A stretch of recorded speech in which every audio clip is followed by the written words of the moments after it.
I could sense that the only thing separating me from this experience were these intricate white shards that lay on a plain sheet of paper.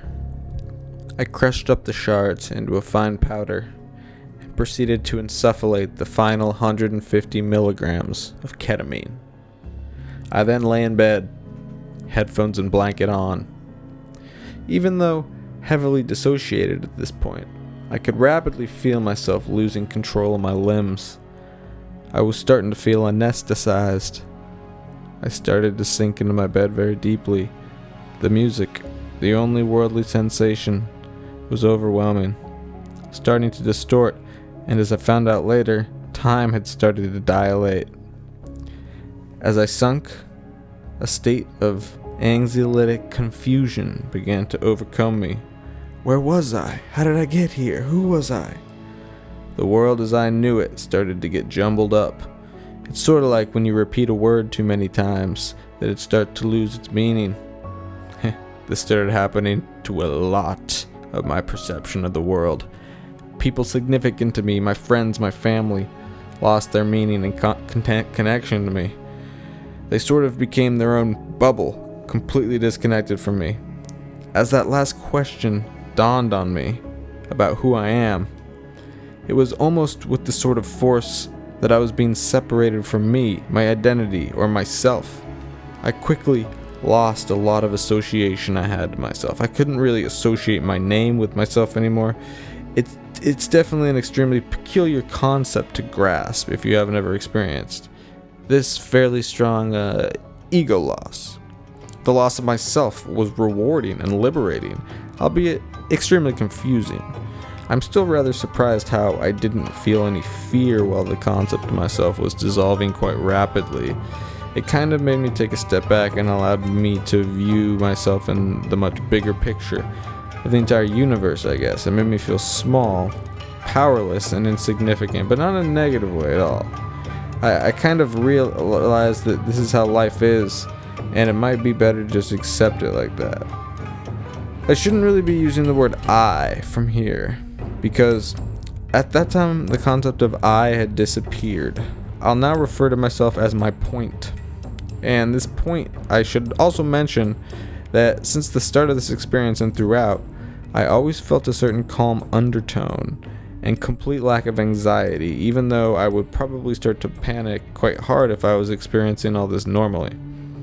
From here on out, I was in a very psychedelic headspace, and anything my point imagined would start to be perceived in my brain with fluidity.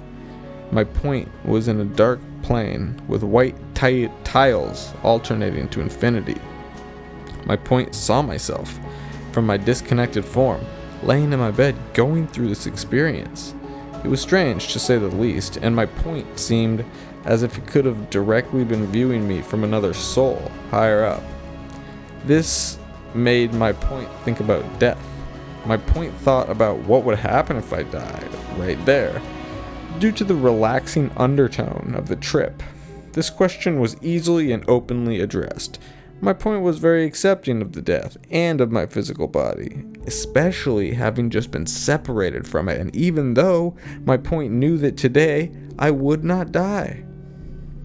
From complete blackness, a growing and bulging purple circle started to emanate until it completely took hold of all the vision my point was capable of. It burst upon my point in an infinite repeat of fractals, and I felt as though my point started to speed through this fractal type infinity that would never really reach the end. This continued for a while, with the fractal pattern changing occasionally. My point then thought about how a molecule of ketamine could interact inside the brain to cause such a profound experience. Atoms were colored in the usual way: gray for carbon, white for hydrogen, blue for nitrogen, red for oxygen, and green for chlorine. Ketamine molecules started to appear, taking on a ball and stick appearance. They were extremely tiny in comparison to these massive ion channels which sat embedded in the membrane. Every time ketamine would come in close contact and try to bind, immediately my visual perception would change to a human having the skin come off to reveal his bare bones. At that point, my point didn't really know what to make of that, but it was nevertheless a spectacular and grounding sight. There were more of these types of visual representations, which I feel were less significant, and some quite even hazy in the memory. But these sorts of visuals seemed to continue till the end of the trip. As I slowly regained the ability to move my body with more and more control, I got up for a moment. I thought over how profound what I just experienced was for a short while, now in a much more sober state.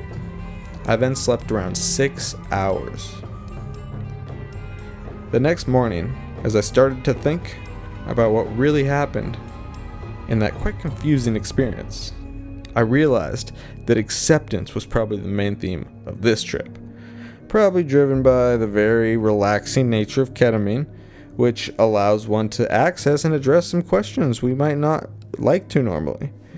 Thinking back to that most significant part of the trip, the loss of my ego, I felt as though that grounded me a lot. Just realizing the tiny proportion I contributed to the perception of the universe was probably why I was able to quite easily face death, when normally I don't think I would like to think about it. Normally I get caught up overthinking, trying to think about how to change and stuff, when a lot of times it's probably better just to accept that I have done all that I can do, and what happens will happen. Being able to view death is, and if you view it in an accepting way like that, it'll probably let me be a lot more chill about life. And this experience was done by a man named NHCCACH2PH, Dissolving of the Ego on Erowid. We appreciate you, guy, and if you like this reading, well, I'll probably do some more. Maybe we'll see what happens, but this was hilarious. So it wasn't hilarious. Like, the guy, he had a profound time, and we all respect that. But it's fun reading drug experiences. All right, see you next time.